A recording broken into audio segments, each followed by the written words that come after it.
रोते बिलखते अधीर उस ब्राह्मण को, आत्मदेव को देखा और बुलाया। क्या बात है, क्यों इतने दुखी हो? सन्यासी को देखा और कहा, भगवान आपसे कुछ छिपा नहीं, आप सर्वज्ञ हैं, आपको मैं क्या बताऊं, फिर भी बताओ ना। अपनी जितनी कथा व्यथा थी सब आत्मदेव ने बताया। सन्यासी ने उपदेश दिया, समझाने का प्रयत्न किया। देखो, सुख दुख स्वर्ग नरक इस संतान के द्वारा नहीं मिलता है, ये अपने व्यक्ति के कर्म से मिलते हैं।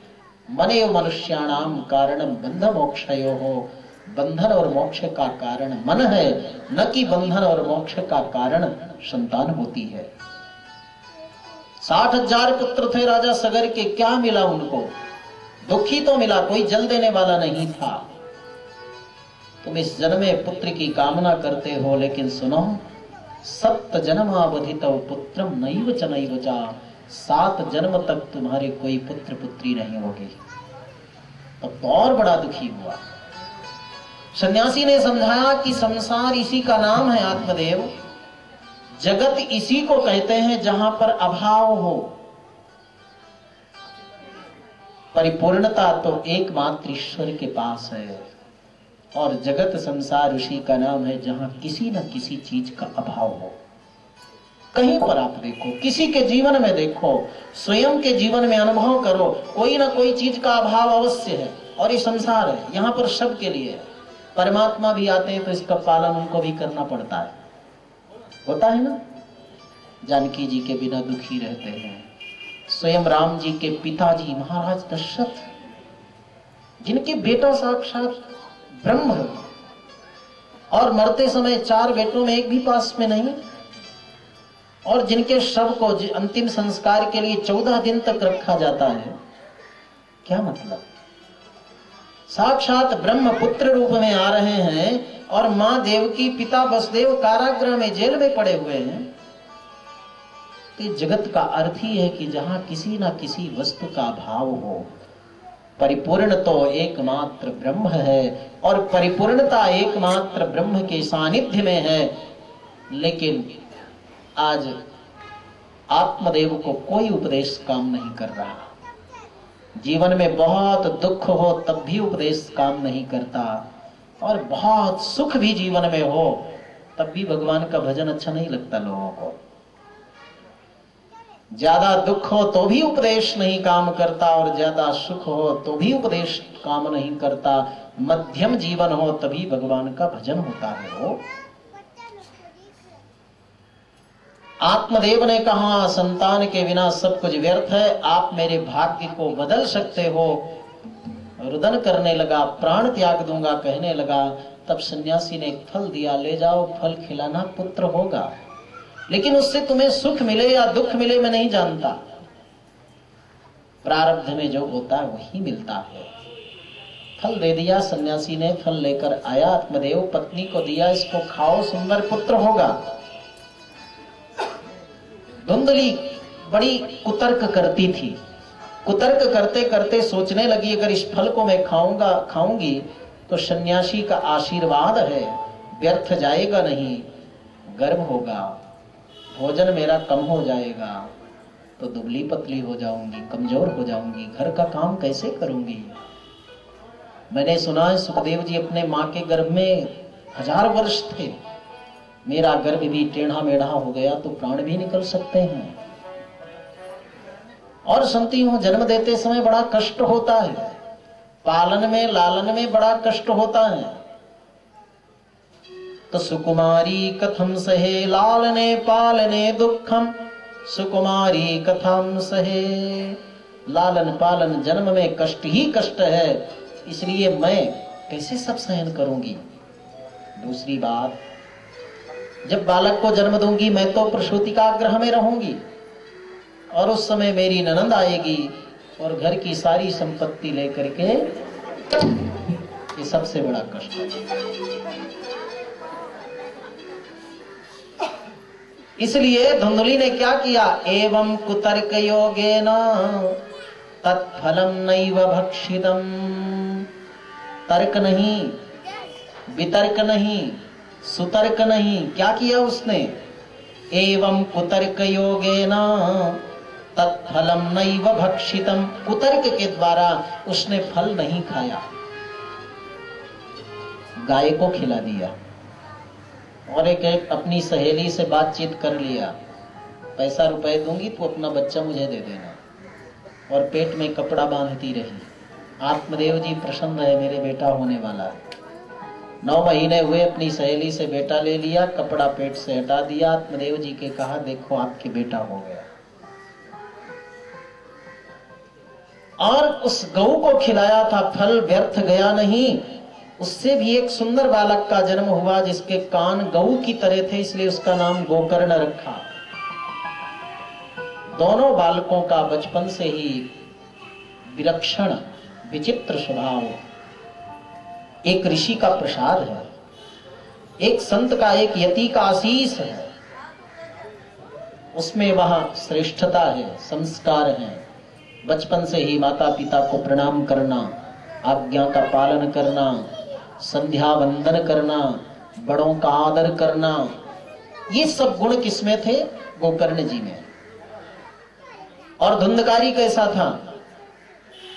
सुबह उठता, माता पिता को प्रणाम नहीं करता, अपशब्द कहता, स्नान नहीं करता, बाएं हाथ से भोजन करता, बड़े बूढ़ों को जाते हुए देखकर ढकेल देता, लोगों के झोपड़ी में आग लगा देता, बच्चों को पकड़ करके कुएं में फेंक देता। गोकर्णः पंडितो ज्ञानी धुंधुकारी महाखलः। गोकर्ण पंडित ज्ञानी और धुंधकारी बहुत दुष्ट निकला। चौरा चोरी करता, सर्वजन द्वेषी, सबसे द्वेष करता, हिंसक, हिंसा धारण करता, उसका खान पान सब बिगड़ गया, दुष्टों का संग हो गया, वेश्याओं को घर में लाकर रखने लगा। सारे कुकृत्यों को देखकर पिता आत्मदेव जी आज बड़े दुखी हुए, रुदन करने लगे, मैं कहां जाऊं, घर त्याग कर किधर जाऊं, प्राण त्याग दूं। तब दूसरे पुत्र गोकर्ण ने पिताजी को यहां समझाया, पिताजी ऐसी भूल कभी मत करना, आत्महत्या करने वाले व्यक्ति को फिर मानव शरीर नहीं मिलता, और यदि व्यक्ति कष्ट से भी कष्ट में अपने जीवन को धारण करता है, 100 वर्ष तक भी विपत्ति रहे और शरीर धारण करता है, तो एक न एक दिन उसके जीवन में सुख अवश्य मिलता है। और यदि शरीर त्याग दिया आपने, तो आपको मानव शरीर नहीं मिलेगा, पशु पक्षी का शरीर मिलेगा, आप वृक्ष भी बना दिए जा सकते हो। इसलिए संसार में सबसे बड़ा यदि पाप है कोई, तो आत्महत्या का है। मैं आपको कुछ बातें बताने जा रहा हूं, इनको आप ध्यान में रखिए तो आपको बड़ी शांति मिलेगी। तो यहाँ पुत्र पिता को उपदेश दे रहा है। भागवत में 2 जनों ने अपने माता पिता को उपदेश दिया है, या तो गोकर्ण जी ने अपने पिता आत्मदेव को दिया है, और या तो कपिल देव जी ने अपनी मां देवहूति को उपदेश दिया है। अच्छी बात अगर बेटा भी कहता है तो उसको मानना चाहिए, अच्छी बातें अगर छोटे बच्चे भी कहते हैं तो उनको ध्यान में रखना चाहिए। गोकर्ण जी का सुंदर उपदेश है कि देहस्थिमांस रुधिरे भीमतिं त्यजत्वं जाया सुतादिषु सदा ममतां विमुञ्च पश्यानि संजगदिदं क्षणभङ्गनिष्ठं वैराग्य राग रसिको भव भक्तिनिष्ठः। पिताजी, आप पहले एकांत में बैठ जाओ और आप पूछो कि आपका घर ये है, तो आपको उत्तर मिलेगा मेरा घर है, मैं नहीं हूं घर। फिर आप अपने से पूछिए ये शरीर मेरा है, तो उत्तर मिलेगा शरीर मेरा है, मैं नहीं हूं। इंद्रियां मेरी हैं, मैं नहीं हूं। मन मेरा है, मन मैं नहीं हूं। बुद्धि मेरी है, मैं बुद्धि नहीं हूं। और जहां तक ये उत्तर मिलता जाए मेरा मेरा मेरा मेरा, समझना कि वो अनित्य है, वो नश्वर है, वो अशाश्वत है। तुलसी बाबा ने भी कहा ना, गो गोचर जहां तक मन जाई।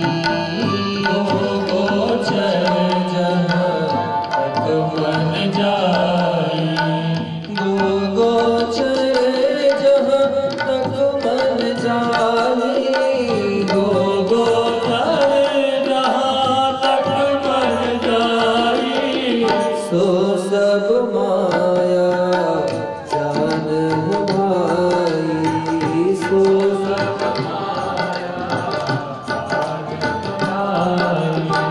सो सब माया जान भाई, सो सब माया।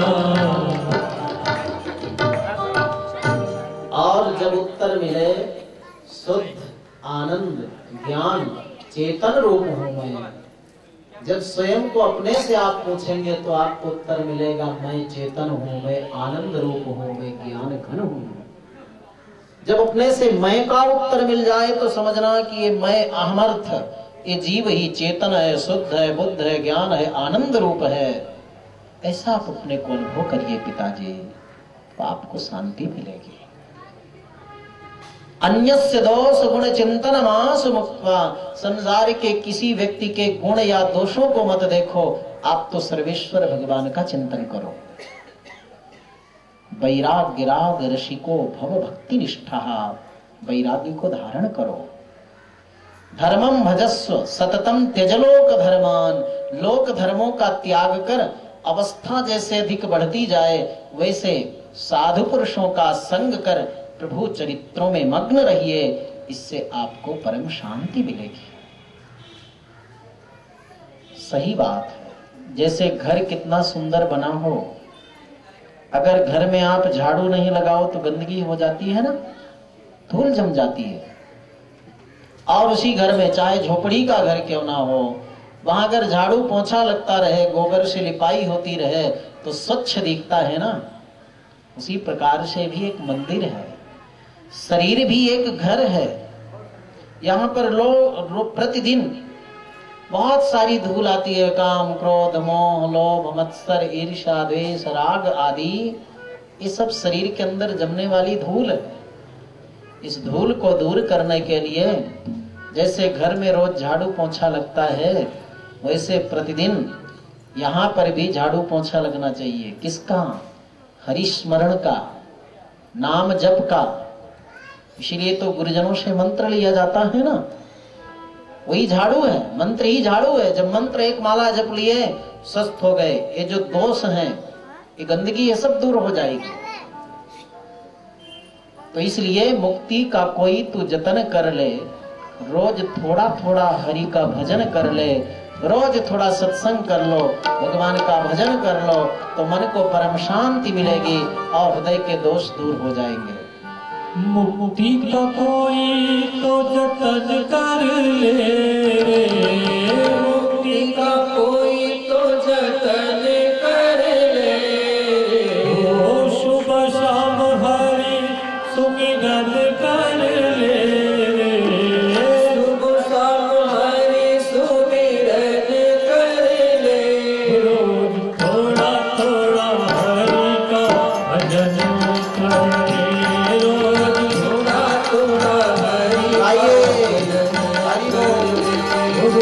थोड़ा थोड़ा हरि का भजन कर ले, थोड़ा थोड़ा हरि का भजन कर ले। मुक्ति का कोई तो जतन कर ले, मुक्ति का कोई तो जतन कर ले, वो सुबह शाम हरि सुमिरन कर ले, सुबह शाम हरि सुमिरन कर ले, थोड़ा थोड़ा हरि का भजन कर ले, थोड़ा थोड़ा हरि का भजन कर ले, थोड़ा थोड़ा हरि का भजन कर ले, थोड़ा थोड़ा हरि का भजन कर ले।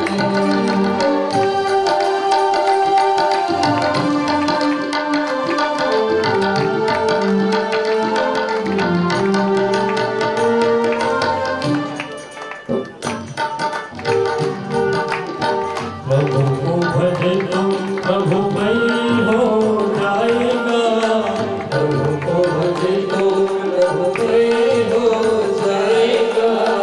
भक्ति से आत्मा का मेल छूट जाएगा, भक्ति से आत्मा का मेल छूट जाएगा।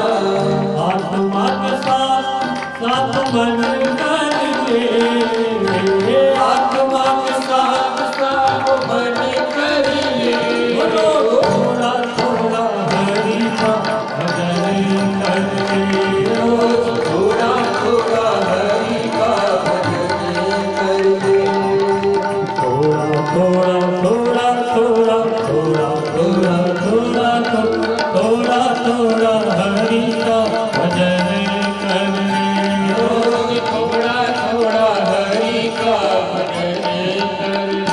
हरि बोल हरि बोल हरि बोल हरि बोल हरि बोल हरि बोल हरि बोल हरि ओ हरि बोल हरि बोल हरि बोल हरि बोल हरि बोल हरि बोल हरि बोल हरि बोल। संगत कर अच्छे लोगों की, संगत कर अच्छे लोगों की, दवा मिल जाएगी सभी लोगों की, दवा मिल जाएगी सभी लोगों की।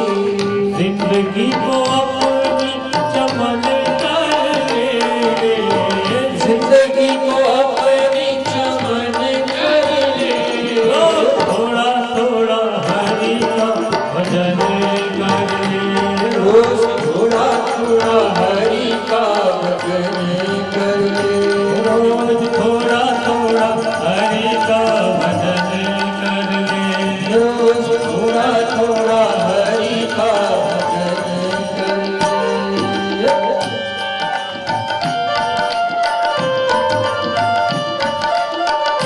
कोई किसानी संतों की जग में, कोई किसानी संतों की जग में, कोई किसानी अच्छे वचन और मीठी हो वाणी, अच्छे वचन और मीठी हो वाणी, अच्छे वचन और मीठी हो वाणी, अच्छे वचन और मीठी हो वाणी। खुद खुद काया में दखल कर ले, खुद खुद काया में दखल कर ले, थोड़ा थोड़ा हरि का भजन कर ले, रोज थोड़ा थोड़ा हरि का भजन कर ले, रोज थोड़ा थोड़ा हरि का भजन कर ले, रोज थोड़ा थोड़ा हरि का भजन कर ले। हरि बोल हरि बोल हरि बोल हरि बोल हरि बोल हरि बोल हरि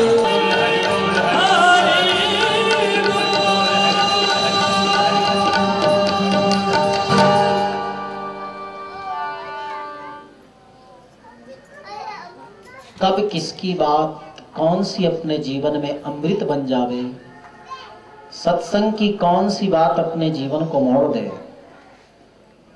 सत्संग का कौन प्रसंग हमारे जीवन का आधार बन जाए, सत्संग की कौन सी पंक्ति हमारे जीवन नीरस जीवन को सरस बना दे, सत्संग का कौन सा वाक्य हमारे जीवन में ज्ञान वैराग्य पैदा कर दे, कह नहीं सकते। पुत्र की कही हुई बातों को सुनकर आत्मदेव को ज्ञान हुआ और आत्मदेव जी वन में गए, प्रभु चिंतन करते हुए स्वयं का कल्याण किया। धर्मात्मा भाई गोकर्ण जी भी तीर्थ यात्रा में चले गए, अकेला बचा धुंधकारी, मां को बहुत प्रताड़ित किया, कष्ट दिया। सारी संपत्ति जब खान पान में नष्ट कर दिया तो माँ को डांटते हुए